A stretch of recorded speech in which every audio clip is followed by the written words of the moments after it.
right, let's get some perspective now from Nicholas Sargent, Chief Investment Officer at Fort Washington Investment Advisors in Cincinnati. He helps manage more than $30 billion in assets. And let me just ask you about the continued upward trend of this market, Nick. I mean, how much longer do you go along with this, or does it make you a little skittish here as well?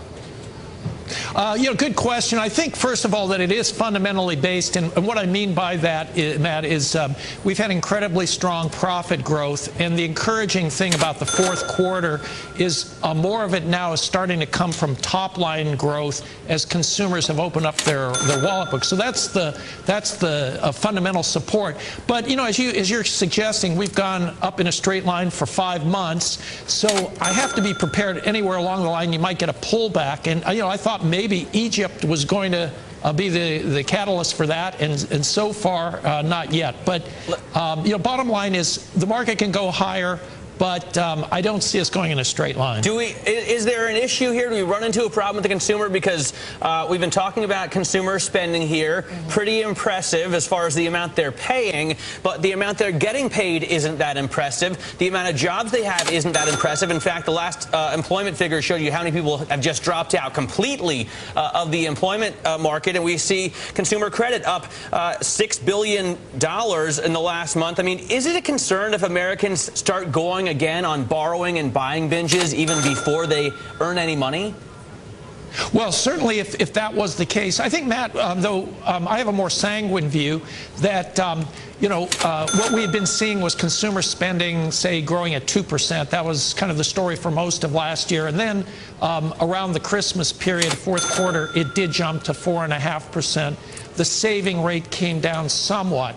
But what I would say is smooth that out. I think what we're on course for is consumer spending growth of 3 to 3.5% without, meaning that people are necessarily living beyond their means. So, fourth quarter is probably an exaggeration, but I do see an improving trend relative to the last 2 years. Judd, let's bring you into this. Judd Pyle, portfolio manager at Peak Six Advisors. He's at the Chicago Board Options Exchange. So nice little rally here, nice rally in stocks last week as well. But the volume, not so strong, Judd. Is that something to be kind of suspect of in terms of the moves we're seeing? Well, I wouldn't be overly concerned about the volume today because it's Monday. Let's see how Tuesday, Wednesday, and Thursday play out. But what that does highlight is the fact that I think we're getting to the end of earnings season, and so you're seeing a little bit less activity, and now investors are going to have to turn their eyes back towards the macroeconomic environment instead of stock-specific things. So